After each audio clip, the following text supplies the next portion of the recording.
Good morning po. Tayo po'y mag-aral ng salita ng Diyos. 2 Corinthians chapter 5 verses 8 hanggang 10. Malakas ang aming loob at mas gusto pa nga naming iwan ang mga katawang ito na aming tinatahanan ngayon upang manirahan na sa piling ng Panginoon. Kaya naman ang pinakananais namin ay maging kalugod-lugod sa Kanya, maging nasa katawang lupa o maging nasa piling na Niya, sapagkat lahat tayo haharap sa hukuman ni Kristo at tatanggap ng nararapat ayon sa ating mga gawang mabuti o masama, nang tayo'y nabubuhay pa sa katawang ito. Life and eternal destiny. At ito po'y napapanahon ngayon na pag-usapan po natin. Kasi mahalaga po maintindihan natin kung ano po nangyayari sa isang tao kapag nilisan niya na ang kanyang katawang panlupa. Siya po ay mamatay, sabi ng banal na kasulatan.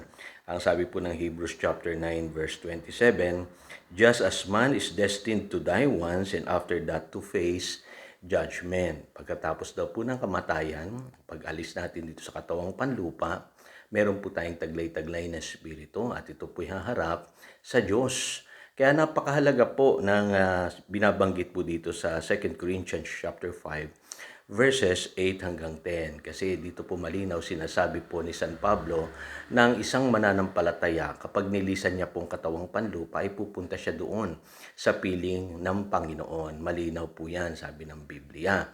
Tayo daw po ay magsusulit sa lahat po ng ating ginawa nung tayo'y naririto pa sa lupa. Yung ginawa natin nung tayo po'y nasa katawang panglupa. Kaya napakahalaga po na ang buhay po natin ay lagi po nating pagnilay-nilayan. Kasi po napakahalaga po na isipin natin na sa buhay na ito minsan lamang po tayo lalakad sa buhay na ito at dapat po ang buhay natin ay maging kalugod-lugod sa Diyos. Alam niyo po, sa Biblia po ay pwede po nating piliin kung anong klaseng buhay ang ating tatahakin. We can choose the kind of life we want to live. At pwede rin po nating piliin kung ano po yung ating eternal destiny. We can choose our eternal destiny. Afterlife, dalawang bagay po yan. Kaya napakahalaga po na habang nasa mundo po tayong ito, masumpungan po natin ang Diyos sa ating mga buhay. Kasi mawawalang silbi po ang buhay natin sa mundong ito kung mapapahamak naman po tayo sa kabilang buhay.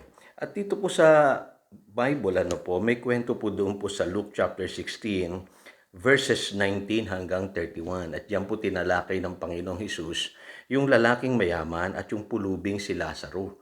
At dito po makikita po natin na may dalawang destinasyon ang buhay ng tao. Nung namatay po yung lalaking mayaman, ang sabi po ng Biblia, siya po'y napunta doon sa place of torment o yung lugar ng pagdurusa. Yung namang pulubig si Lazaro ay napunta po doon sa piling ni Abraham o yung tinatawag na place of comfort. Sa panahon po natin ngayon, kapag ang isang tao ay mananampalataya, siya po'y pupunta sa langit sa piling ng Panginoon. Katulad po ng sinabi kanina sa 2 Corinthians chapter 5 verse 8. Pero alam niyo po ba, sa mundong ito, pwede tayong pumili sa apat na klase ng buhay. Ano po? Pwede natin piliin yung tayo ay maging masagana materially, pero maging mahirap o dukha spiritually. At ito po yung kalagayan ng lalaking mayaman. Ano po? Dukha siya sa paningin ng Panginoon pero mayaman siya sa material na bagay. At nakakalungkot nga po, napunta siya doon sa lugar ng pagdurusa. Marahil kasi sa buhay niya ay hindi niya nakilala ang Panginoon o siya yung binabanggit sa Biblia na kahit mayaman ay labis na nag-imbot sa kayamanan, katulad po nung sinasabi sa Luke chapter 12 verse 15 to 21, at naging sakim or naging mapaghangad ng labis at marami siyang nagawang masama sa kanyang buhay dahil lamang sa pagkakamal ng kayamanan. Sabi sa James chapter 5 verse 1 to 6. O di kaya yung lalaking tinutukoy dun sa Luke chapter 18 verse 24 to 25 na hindi niya kayang iwanan yung kanyang kayamanan upang sumunod kay Kristo. So hindi po ibig sabihin na lahat ng mayaman ay mapupunta po sa impyerno. No po, nagkataon lamang po na itong mayamang lalaking ito, marahil hindi niya nakilala ang Lord at hindi siya namuhay ng tama. Kaya napunta siya doon sa lugar ng pagdurusa. Kaya ang sabi ng Biblia, siya ay dukha sa paningin ng Panginoon. Sabi sa Luke chapter 12, verse 21, pero marahil mayaman siya, materially. So yan yung klase ng buhay na pwede nating piliin, ano? Mag-ingat tayo, huwag tayong mapunta doon. Pangalawa po yung tinatawag na poor materially, mahirap tayo materially, no, sa mga bagay sa mundong ito, pero rich naman tayo spiritually. Yan naman yung kalagayan ni Lazaro. Ano po, marahil si Lazaro po nanampalataya siya sa Panginoon nung siya'y nabubuhay.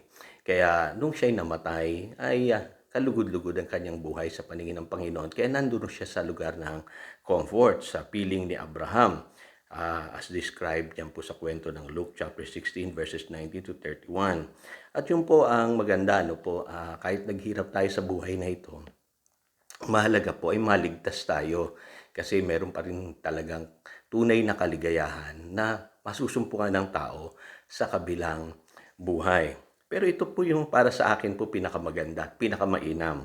Yung tayo po ay rich materially, sagana tayo sa buhay na ito, at sagana rin tayo sa mga bagay na spiritual. Ibig sabihin, rich spiritually. Pwede ba nating ma-attain yun? Pwede po. Yan po ang panalangin ni Apostle John doon sa kanyang kaibigan na si Gayo sa 3 John chapter 2. Kasi pwede naman tayong pagpalain ng Diyos sa buhay na ito eh.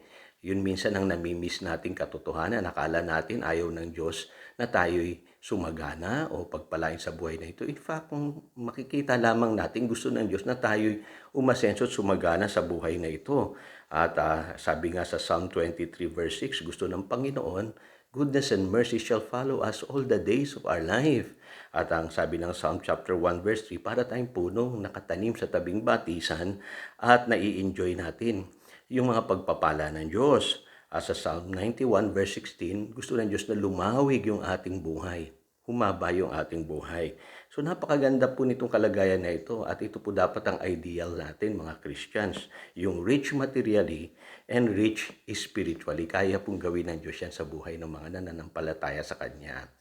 At ang pinakamalungkot po ay ito pong kalagayan na ito pang-apat, yung tinatawag na poor materially at poor pa spiritually. So, naghirap na nga sa buhay na ito, naghirap pa sa kabilang buhay. Ito po yung pinaka-worst na pwedeng mangyari sa tao. Ano po? Huwag naman sana mangyari sa marami sa atin. Ano po? Kasi maraming tao kasi pinipili nila talaga ang kanilang destinasyon. Kaya naalala ko po yung sinasabi po sa John chapter 3 verse 18 hanggang 19. Ano po? Sabi po diyan, whoever believes in Him is not condemned, and whoever does not believe stands condemned already.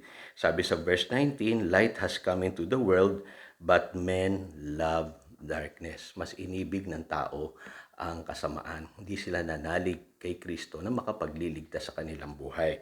Kaya tama si Abraham nung sinabihan niya yung lalaking mayaman. Sabi niya, if they do not listen to Moses and the prophets, they will not be convinced even if someone rises from the dead.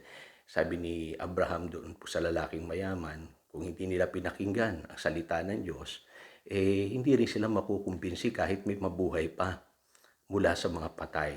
In fact, ang Panginoong Hesus po, nabuhay na mula sa mga patay, pero maraming tao pa rin hindi naniniwala sa Kanya. Kaya huwag natin sayangin itong pagkakataon na ito. Kapatid, habang ikaw ay nakaririnig pa, ay manampalataya ka sa mabuting balita at mararanasan mo ang tunay na pangako ng Diyos, buhay na walang hanggan para sa iyo at buhay na ganap na kasiyasiya. Ito si Pastor Jojo nagpapalala upang daluyan tayo ng pagpapala, manatili tayo sa kanyang salita. Good morning.